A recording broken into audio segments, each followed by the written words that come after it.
الرحمن الرحیم۔ حضرت ابو منظور شام والوں سے خطاب کرتے ہوئے حدیث شریف سناتے ہیں جس کو روایت کیا گیا۔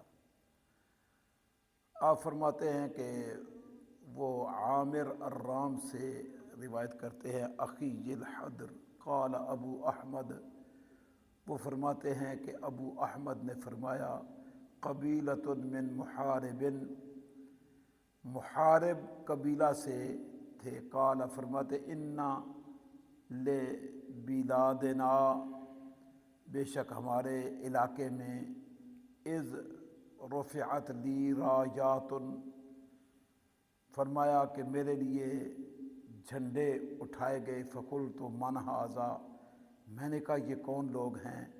فقالوا، انہوں نے کہا ھذا رسول اللہ، یہ اللہ کے رسول صلی اللہ علیہ وآلہ وسلم ہیں۔ فاقبلت، پس میں متوجہ ہوا، فاذا رسول اللہ صلی اللہ علیہ وسلم تحت شجرۃ، اچانک اللہ کے رسول صلی اللہ علیہ وسلم ایک درخت کے نیچے جلوہ فرما تھے۔ قد بسط لہ تحتها کساء وہو جالس، تحقیق آپ کے لیے اس درخت کے نیچے ایک چادر بچھائی گئی، آپ اس کے بیٹھے ہوئے تھے۔ حولہ اصحابہ، آپ کے ارد گرد آپ کے اصحاب تھے۔ فبینا نحن کذالک، ہم اسی منظر کو دیکھ رہے تھے۔ اذ اقبل رجل علیہ کساء، اچانک ایک اور شخص آیا جس پر چادر تھی، وہ چادر اوڑھے ہوئے تھا۔ فی یدہ شیء قد التفا علیہ، اس کے ہاتھ میں کوئی چیز تھی، آپ اس کی طرف متوجہ ہوئے۔ فقال، اس نے عرض کی یا رسول اللہ، اے اللہ کے رسول صلی اللہ علیہ وسلم، لما رأیتک اقبلت فمررت بغیضۃ من شجر فسمعت فیہا اصوات فرائخ طائرہ، کہا کہ میں نے آپ کو دیکھا، میں آپ کی طرف چل پڑا، ایک درخت کے پاس سے گزرا تو وہاں سے مجھے پرندے کے بچوں کی آوازیں آ رہی تھیں۔ فأخذتہن، میں نے ان کو پکڑ لیا۔ فوضعتہن فی کسائی، اور میں نے اپنی اس چادر میں ان کو ڈال دیا۔ فاقبلت امہن فاستدارت علی رأسی، اور ان چوزوں، ان پرندے کے بچوں کی ماں آئی میرے سر پہ چکر کاٹنے لگی۔ فکشفت لها عنہن، میں نے اس کے لیے ان چوزوں سے، ان چھوٹے پرندوں سے جو چادر میں ڈھانپے ہوئے تھے، کھولی۔ فوقعت معہن، وہ پرندوں کی جو ماں تھی وہ ان کے اندر خود گر پڑی۔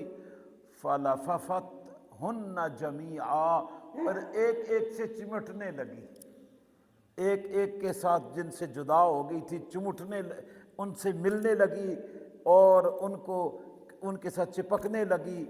فہم اولاء معیہ، تو میں اس کی ماں کو بھی ساتھ ہی لے کے چادر میں آ گیا ہوں۔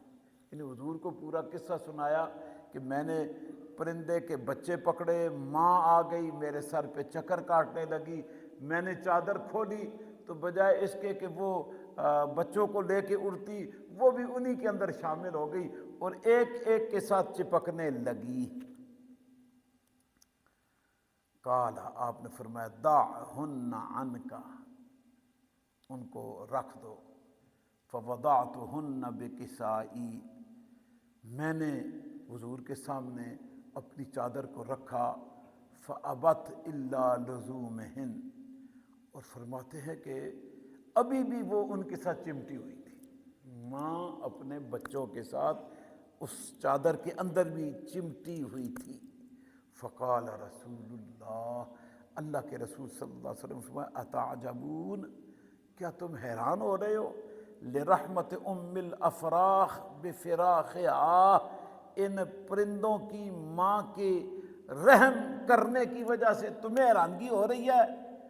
والذی بعثنی بالحق، اللہ کی قسم جس نے مجھے حق کے ساتھ بھیجا ہے، للہ ارحم بعبادہ، اللہ اپنے بندوں پر سب سے زیادہ رحم فرمانے والا ہے، من ام الافراح بفراقہا، جیسا کہ ان پرندوں کی ماں ان سے محبت کرتی ہے، فرمایا اس کی محبت کم ہے، اللہ اپنے بندوں سے زیادہ محبت فرماتا ہے۔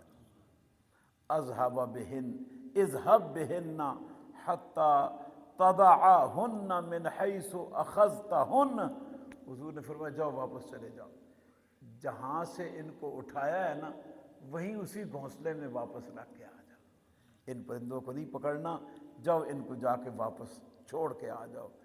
تو فذهب بہن فردہن، وہ صحابی واپس لوٹ کے گئے اسی درخت اسی گھونسلے میں، واپس ان پرندوں کو چھوڑا، ان کی ماں کو چھوڑا اور پھر واپس آ گئے۔ تو یہ ہے اسلام کی خوبصورت مثال کہ پرندوں کو بھی جو ہے وہ بیکار میں پکڑنا، اور بالخصوص جب چھوٹے چھوٹے چوزے ہوں، وہ اڑ بھی نہیں سکتے ہوں، تو اس وقت ان کو تکلیف پہنچانا یا ان کو قید کرنا، پکڑنا، اپنے پاس رکھنا، اس کو اسلام نے، رسول اللہ صلی اللہ علیہ وسلم نے پسند نہیں فرمایا ہے، فرمایا ان کو جا کے واپس چھوڑا۔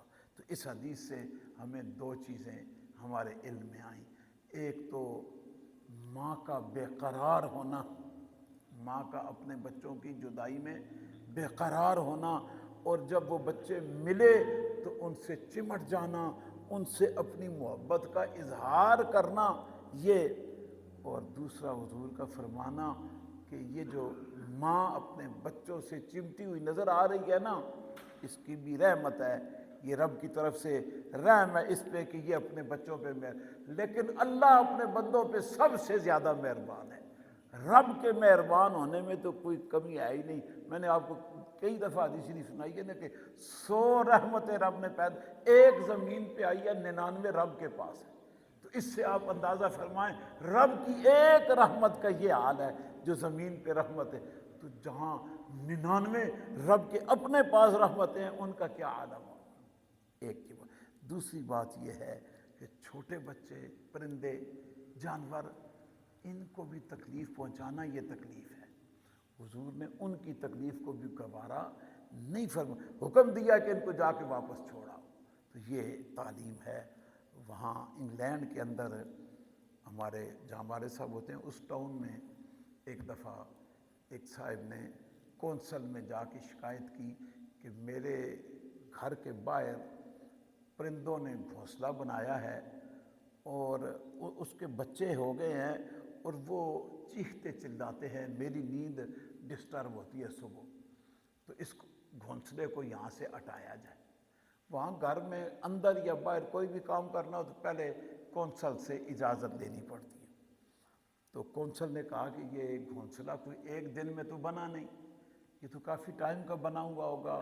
وہاں پہلے ان کی ماں بیٹھی، اس نے انڈے دیے، پھر اس نے چوزے نکالے، اب بچے نکل چکے ہیں، اب ہم اس کو ختم نہیں کر سکتے، اب ہم اس گھونسلے کو ختم، جب تک وہ چوزے اپنے پروں کے ساتھ وہاں سے اڑ نہیں نہ جاتے تب تک وہ گھونسلہ ختم نہیں ہوگا۔ اب آپ کی نیند ڈسٹرب ہوتی ہے یا جو بھی ہوتا ہے آپ کو برداشت کرنا پڑے گا کہ یہ ایک دن میں تو ہوا نہیں ہے، اس پہ وقت لگا ہے، تو جتنا وقت آپ نے پہلے گزار لیا ہے، ہاں جب بن رہا تھا آپ آ کے اطلاع کرتے، ہم ختم کر آتے۔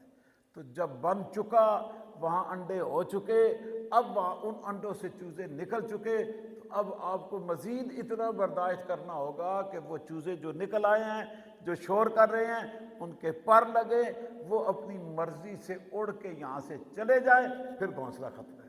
تو یہ ابھی حدیث میں آپ دیکھیے کہ حضور نے بھی پسند نہیں فرمایا کہ ان چوزوں کو اپنے پاس رکھ لو جی، خدمت کرو جی، ان کو کھلاؤ پلاؤ، نہیں فرمایا، ان کو واپس نہیں چھوڑا، جہاں سے لے کے آئے ہو وہیں پر اللہ ان کے رزق کا بندوبست فرمائے، ان کو پروان چڑھائے، جب یہ اپنے پروں سے اڑنے لگیں پھر کوئی پکڑے یا چھوڑے، اس کی مرضی۔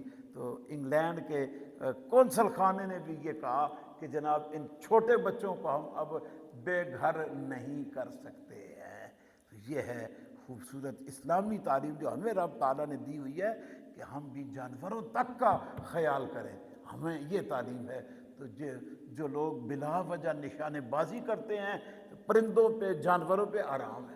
اگر آپ نے شکار کر کے کھانا ہے تب آپ ان پہ نشانے بازی کریں، اگر مال نشانے بازی کرنی ہے تو شریعت مطہرہ نے اس کو حرام قرار دیا ہے اور منع کیا ہے کہ آپ ایسے پرندوں کو لٹکا کے فائر کھول رہے ہوں، یہ منع ہے، ایسا نہیں کر سکتے ہیں۔